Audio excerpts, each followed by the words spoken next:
Et c'est donc maintenant à Laurent Génie que je vais céder la parole. Je salue Patricia Lombardo qui rentre discrètement. Voilà.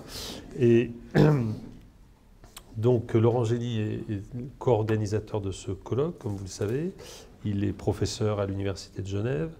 D'une certaine manière, on ne le présente pas, mais on va quand même le présenter un peu. En tout cas, rappeler qu'il a publié récemment 2 livres chez Verdier, l'un consacré à l'expérience esthétique et l'autre plus personnel, disons, qu'on avait présenté à Genève, le lieu et le moment, et que Michaud est un compagnon, pour le coup, de pratiquement tous ces trajets herméneutiques.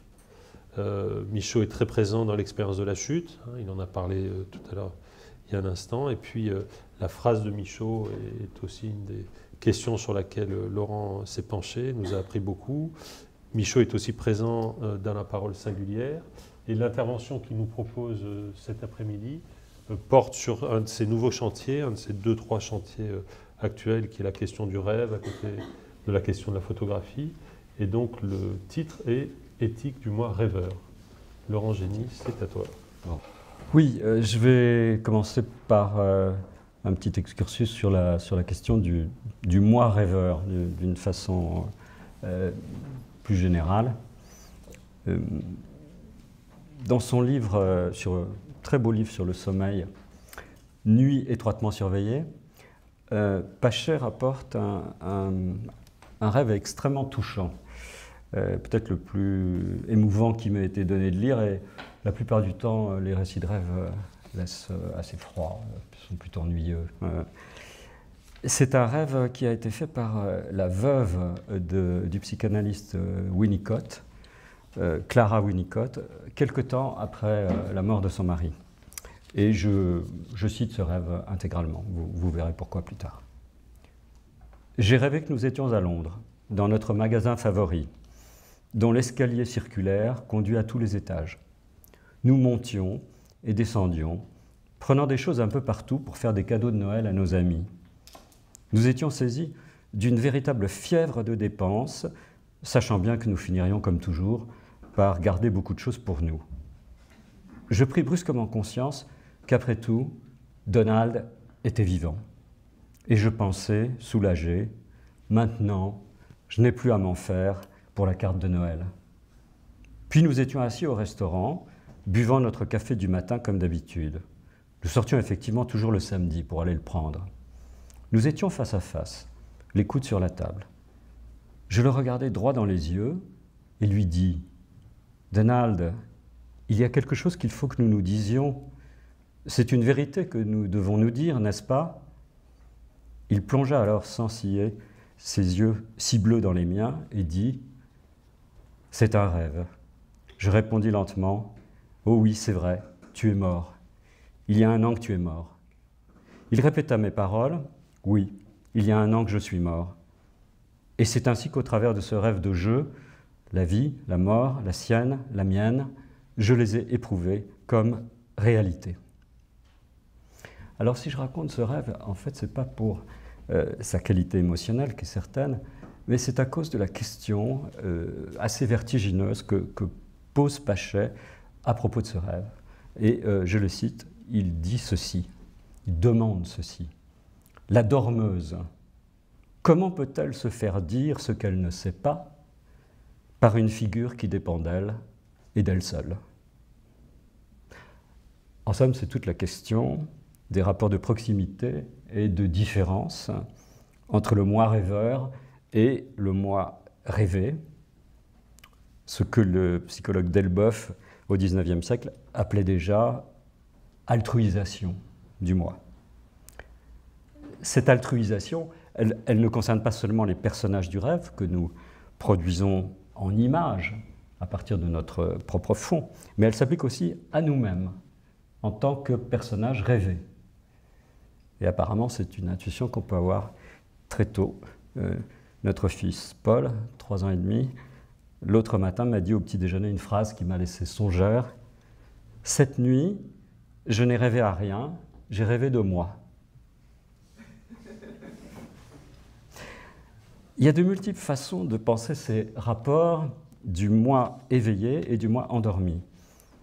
Et Pachet apporte sa propre réponse à la question qu'il pose à propos de Clara Winnicott. Une réponse, comme toujours, très fine, très personnelle, qui intervient à peu près 70 pages plus loin dans son livre.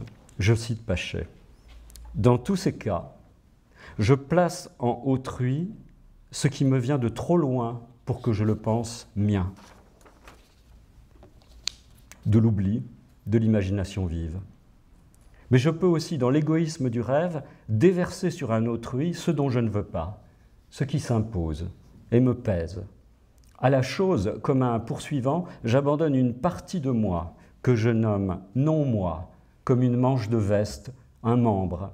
Et comme la chose est méchante, humaine et monstrueuse, qu'elle ne se satisfait pas d'offrandes de peu de valeur, mais veut de l'homme, je lui donne de l'homme, de l'autrui. » Où Pachet me semble très proche de Michaud. Alors à cette appréciation, au fond très nuancée chez Pachet, des médiations entre moi éveillé et moi endormi, on peut opposer des conceptions plus radicales, quoique antithétiques. Et je vais les identifier, ces positions un peu extrêmes, à Blanchot et à Michaud. Et de Blanchot, je dirais peu de choses. La première position sur ces rapports du moi rêveur et du moi rêvé, c'est une position antipsychologique, celle de Blanchot, bien sûr. Je me contente de l'évoquer très, très brièvement. Blanchot s'est explicitement penché sur la question du rêve dans un article de 1961, « Écrire, rêver », à l'occasion de la parution des Nuits sans nuit de Michel Leiris. Nuits sans nuit et quelques jours sans jour. Au passage, je note que Leiris, dans une perspective assez différente de celle de Michaud, adopte lui aussi un titre antithétique. Voilà. Nuit sans nuit et quelques jours sans jour. Lui aussi oppose en fait l'endormi et l'éveillé, mais ce n'est pas tout à fait le même. L'éveillé de Leiris, c'est un éveillé qui n'est pas en situation de rêve vigile délibéré, mais c'est un éveillé qui est saisi par le sentiment involontaire du rêve. Il se sent dans une situation de rêve tout d'un coup, dans la vie éveillée. Alors, donc c'est un peu différent de Michaud. Blanchot, du rêve vigile de Blanchot, je veux dire. Blanchot, de son côté, concentre toute son analyse des Nuits sans nuit sur un unique rêve de Leiris pour établir que l'étrangeté du rêve tient avant tout au fait que, je cite, « le moi du rêveur n'a pas le sens d'un vrai moi ». Et poussant cette idée à la limite, il ajoute « on pourrait dire qu'il n'y a personne dans le rêve, et donc, en quelque manière, personne pour le rêver ». Ça amène même à dire « c'est la nuit qui rêve, en fait, dans le rêve. La nuit rêve ». Et un peu plus loin, toujours Blanchot, ce qu'il y a au fond du rêve, en admettant qu'il y ait une profondeur toute de surface, est une allusion à une possibilité d'être anonyme, de sorte que rêver, c'est accepter cette invitation à exister presque anonymement hors de soi, dans l'attrait de ce dehors, et sous la caution énigmatique de la semblance. Un moi sans moi, incapable de se reconnaître pour tel, puisqu'il ne peut être le sujet de lui-même. Michaud est très loin, pour sa part, de considérer l'homme de nuit dans la semblance. C'est un mot de Blanchot, il faut le prendre au sens très particulier, au fond, d'image, mais d'image cadavérique chez Blanchot. Ça renvoie aux deux versants de l'imaginaire dans l'espace littéraire.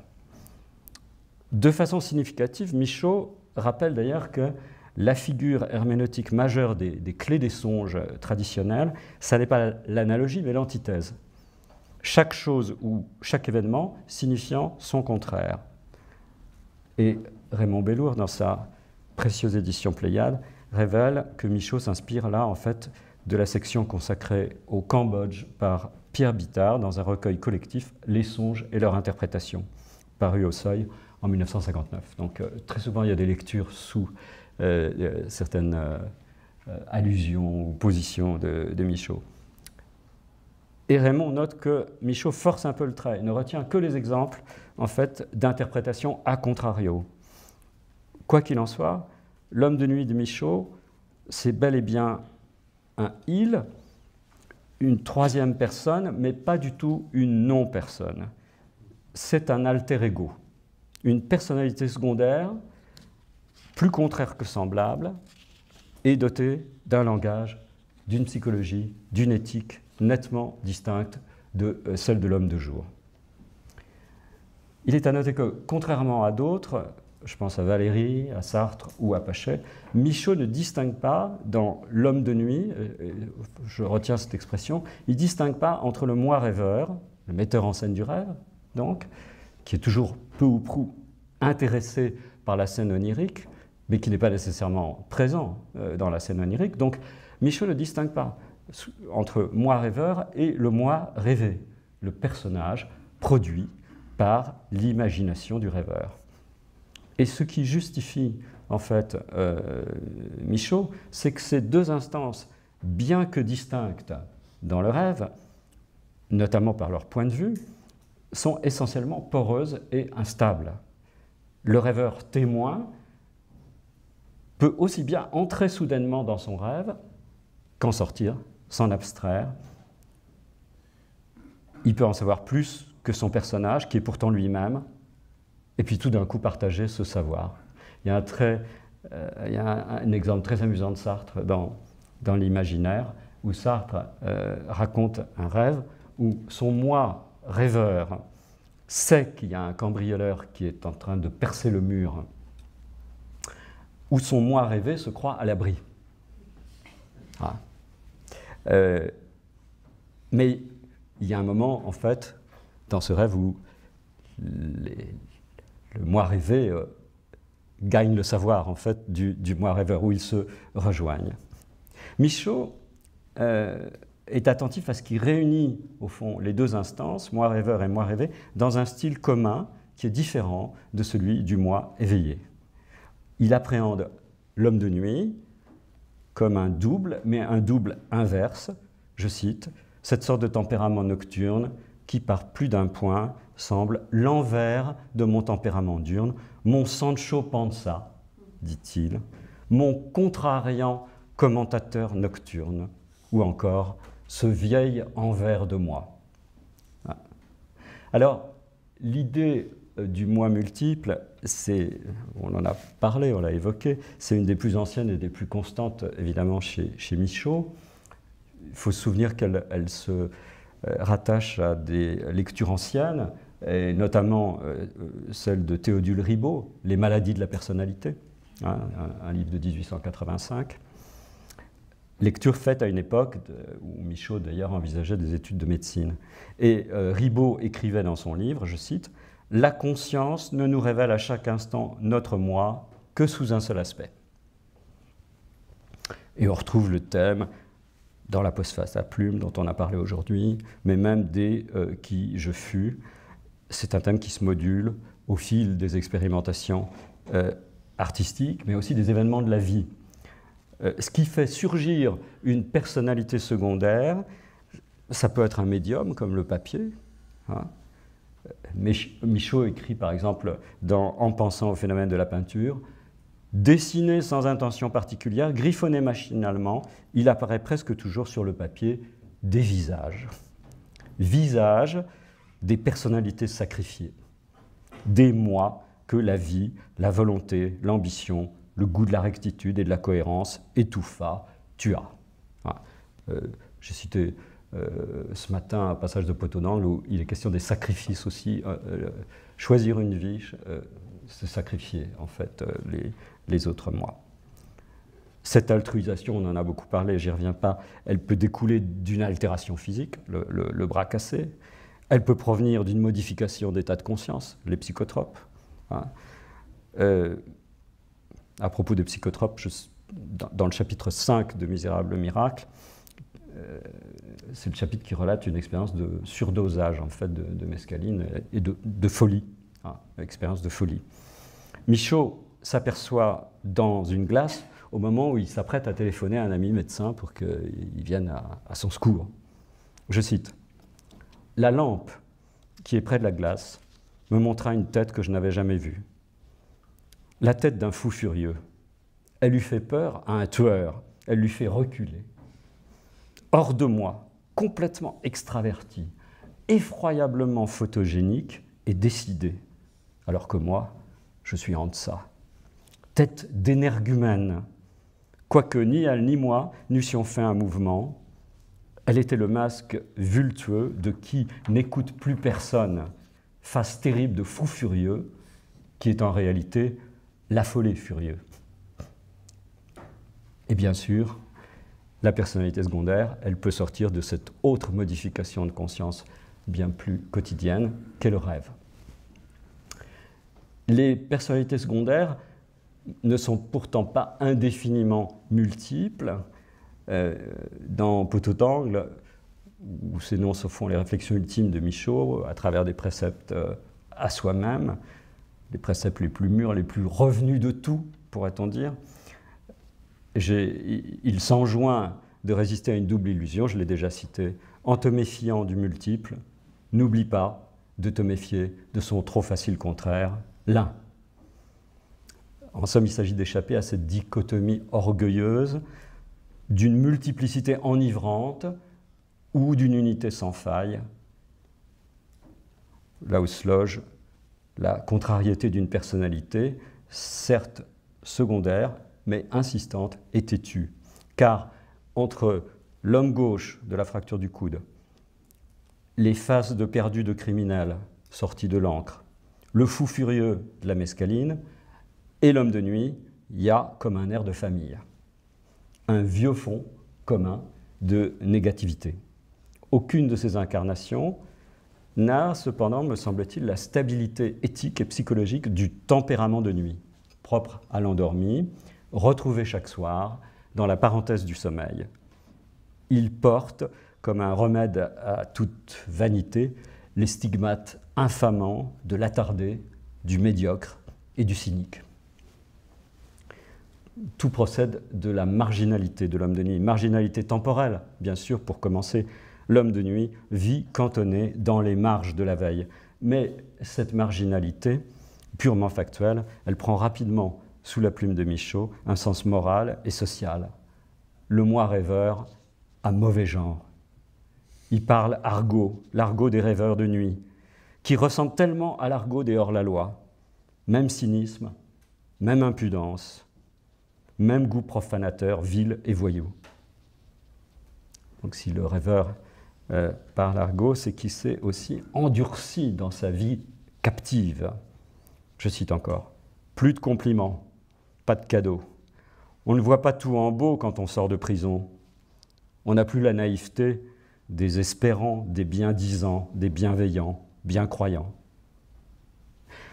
Or justement, la prison, l'homme de nuit n'en sort que pour y retourner, en fait, toutes les nuits.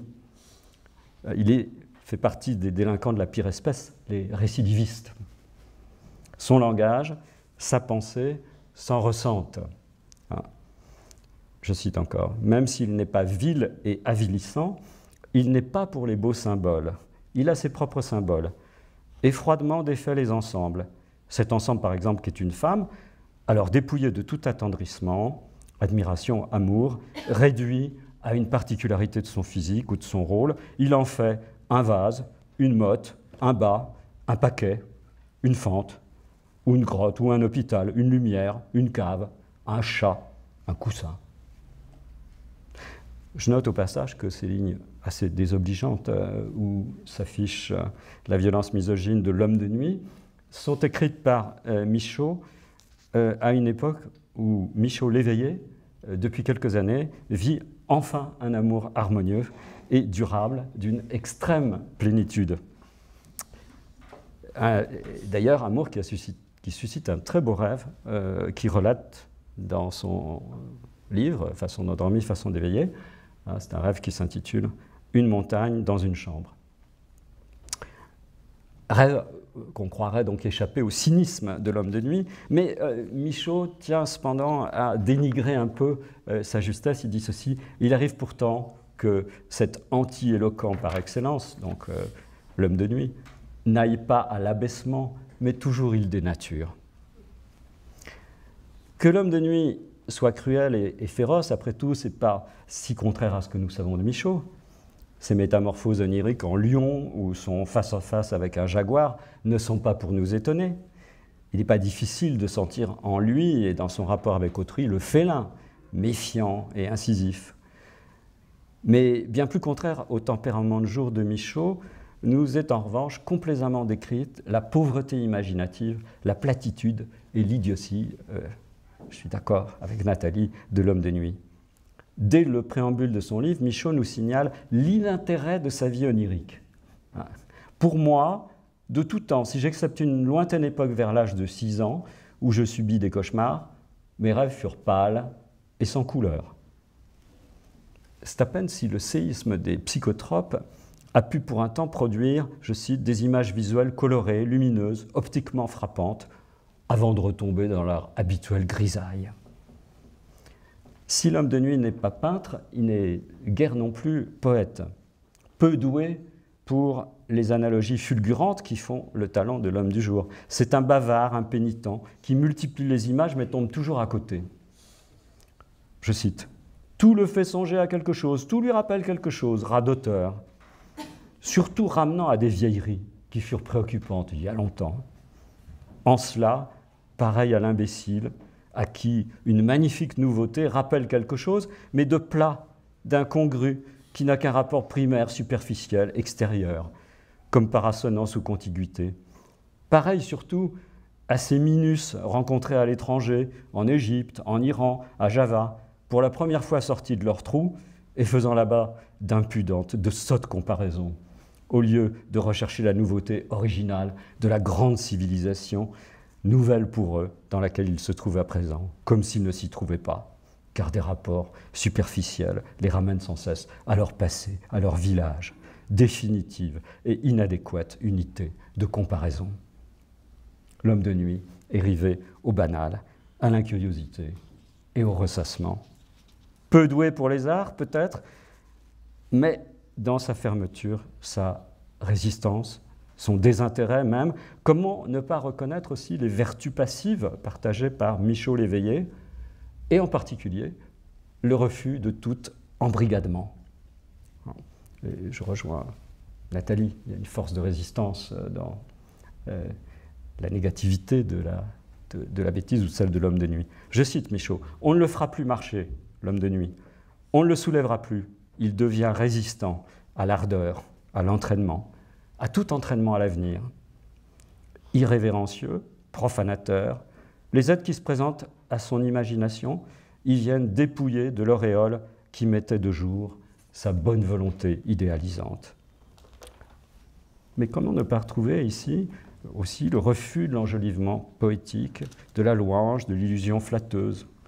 L'homme de nuit aurait pu écrire contre ce poème de Michaud. Lui aussi, il aurait pu bâtir dans son rêve une ville avec des loques. Il est sans doute inapte à l'action, mais Michaud dit de lui, dégonflé de tout ce qu'il gonflait, d'une certaine façon revenu de tout. Il n'est plus l'homme éveillé dans la compagnie d'hommes éveillés qui a un objectif, qui en a plusieurs, et avouable, qui a des buts pour la journée, le mois, l'année, qui est curieux, qui a des forces à revendre, qui a un tonus, une activité naturelle et excitante, qui suit une ligne, qui a de l'élan. Mais il n'y a là rien que n'ait traversé le Michaud, enfant, du portrait de A, désintéressé, des jeux, de la nourriture, du langage, fermé sur son être boule. Dans le demeuré de l'homme de nuit, il y a sans doute un attardé, le plus vieil occupant du corps, mais il cumule aussi les figures du bébé et de l'ancien, qui sont pour le Tao les incarnations même de la sagesse. D'ailleurs, à ce point de son texte, Michaud se livre à un curieux retournement énonciatif. Après s'être longuement opposé à son envers en termes méprisants, voici qu'il semble soudain se liguer avec, contre une seconde personne sur qui il reporte son ironie. Il évoque ainsi dans le rêve une sensation qui, je cite, « sans vous réveiller, a réveillé celui d'autrefois, avec son amoralité de bébé, mais aussi son étroite, cynique clairvoyance de vieux installés, qui vous laisse là, vous et vos nouveautés, qui n'en sera pas dupe, depuis plus longtemps en vous que votre ancienne personnalité. » Bien sûr, cette adresse soudaine, tournant en dérision les illusions de progrès de l'éveillé, cette adresse donc peut s'entendre comme un vous impersonnel, inclusif, de Michaud lui-même donc. Mais la violence de son surgissement incline plutôt à l'entendre comme un revirement exclusif, par lequel Michaud adopte brusquement les valeurs et le point de vue d'un homme de nuit qu'il ne peut manquer de reconnaître sien, en défiant alors son lecteur. Je cite par exemple, « Ça ne va pas être facile pour vous de débrouiller, de quelque façon que vous vous y preniez, les multiples composantes de la personnalité de l'homme de nuit, leurs inutiles combinaisons. » Remarque insolente à l'égard du lecteur impersonnel. Remarque insolente de la part qui s'est fait l'analyste si évidemment perspicace de son propre cas. Et voici, plus grave, ce passage où, avec un sadisme certain, Michaud évoque sur le mode de l'hypothèse les traditions accordant aux rêveurs un pouvoir prédictif. Je cite, « Plein de tact, de ménagement pour ne pas vous effrayer trop, il lui arriverait d'annoncer votre mort, mais en dissimulant que c'est la vôtre qu'il montre et qu'elle est pour bientôt. » Michaud est familier de ces mises en difficulté, voire mises à mort de son lecteur à la faveur d'une adresse ambiguë. Je pense à un autre texte qui joue sur la même chose, « N'imaginez jamais ». L'oscillation entre personnalité de l'homme de jour et de l'homme de nuit n'est cependant pas synonyme de leur unification. Leur pivotement brutal est bien le signe qu'il y a de l'irréductible. Jamais ils ne se réconcilieront tout à fait, tout en se reconnaissant par éclairs. Il y a parfois des passages de l'un en l'autre, mais leur antagonisme demeure, leur obstination à se mesurer en rapport de force. Je le brime de jour, il me brime de nuit. Et c'est bien sûr ce qui les attache indéfectiblement l'un à l'autre. Une longue accoutumance et promiscuité nous tient liés. Et je dirais, plus encore qu'un lien ou qu'une promiscuité, une sourde communication, une esquisse d'échange. Michaud l'a décrit tantôt en laid, en style nocturne, comme s'il était inspiré par la vulgarité de l'endormi, tantôt en beau, style diurne, en laid d'abord. Cette analogie dégradante pour décrire l'écoute obscure de l'homme de jour par l'endormi. Un ténia aveugle dans le corps d'un physicien, en son intestin grêle, il sait aussi des choses sur lui. Grâce à ses émotions, fût-ce sur des sujets nucléaires, grâce à leurs répercussions sur les organes de la digestion et de la circulation, il le suit aussi, se fait des idées sur lui, le connaît. Style diurne. Les réflexions de l'homme de jour sur la question recourent à une métaphore autrement idéalisante et débarrassée des miasmes de l'organique, une métaphore musicale. Je cite, « Peut-être faut-il accepter de partager sa vie avec l'homme de nuit et ne pas la vivre en le tenant en dehors. Peut-être. À présent, il me semble par moments parallèle à moi, me rejoignant non pas. Il peut plaquer un accord, cet accompagnateur. Plus, c'est douteux. L'homme de jour tient à la dissymétrie de leur savoir et de leur pouvoir réciproque. Lui seul a le pouvoir d'éduquer son autre, de le modifier un tant soit peu, en le tirant vers le haut. Il suffit qu'il se penche sur cet autre pour l'attirer à lui. Michaud note. Cependant, depuis que je me mets à chercher, à retenir, à examiner mes rêves, ils changent. Ils reviennent plus variés, plus intéressants, plus proches parfois tout proche, et comme me répondant. Parfois plus beau aussi. Dès qu'à nouveau je m'en désintéresse, il retombe dans la grisaille. Comme s'il n'existait guère que dans la mesure où ils réussissent à attirer mon attention. Sinon, stagnants, radoteurs, ils ont peu à communiquer. On dirait que mon rêveur s'ennuie si je ne participe pas, au moins par examen subséquent. À lire ces lignes, je me dis qu'au fond, entre les deux membres de ce couple, il y a comme les traces d'un amour contrarié et contraire de l'homme de nuit pour l'homme de jour. Mais je ne voudrais pas finir sans évoquer au moins un troisième homme qui, pour Michaud, remédie au manque des deux premiers. Ce troisième homme, c'est l'éveillé, qui n'est pas seulement synonyme de l'homme de jour. Par rapport à lui, il est, si on peut dire, sur-éveillé. C'est le rêveur vigile, qui participe du sommeil et de la veille, qui les dépasse tous deux dans la rêverie libre. Je n'en dirai que quelques mots, parce que Raymond Bellour en a excellemment parlé dans sa notice Pléiade de façon d'endormir, façon d'éveiller, et il lui a fait la part belle d'ailleurs, en s'y intéressant plus qu'aux deux précédents.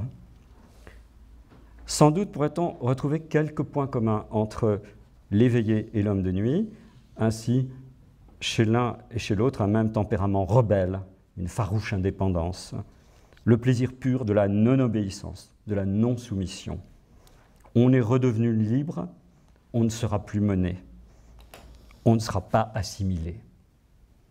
Mais là s'arrêtent les convergences. L'insoumission de l'homme de nuit n'est que retardataire, refus de se plier au nouveau. Libre, l'homme de nuit ne l'a jamais été non plus. Lui, le vieil incarcéré nocturne, emprisonné dans ses images.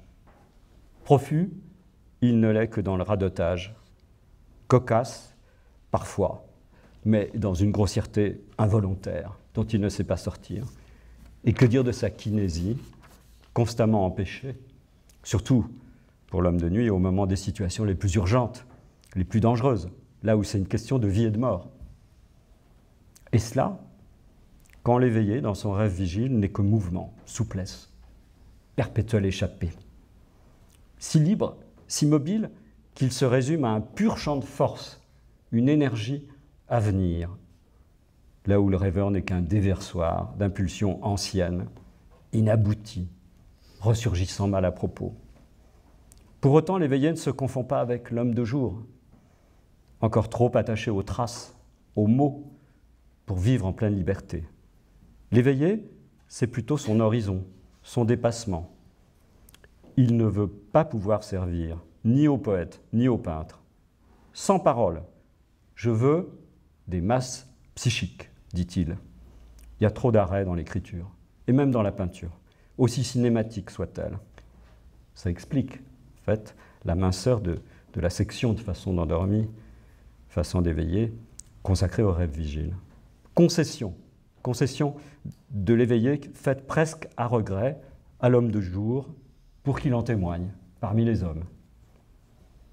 Au total, le livre de Michaud décline 3 modes d'être, 3 styles, 3 psychologies, 3 types de comportements. Il les distribue en personnages pour mieux les considérer. Le brimant, le brimé, et je dirais l'évadé. Pourquoi 3 ? Parce qu'un homme, c'est vaste, avec des contrées reculées. Et ici, Pachet rejoint Michaud. Méfie-toi aussi du multiple, dit l'un. Oui, répond l'autre. Le multiple, c'est ce qui me vient de trop loin pour que je le pense mien. Merci.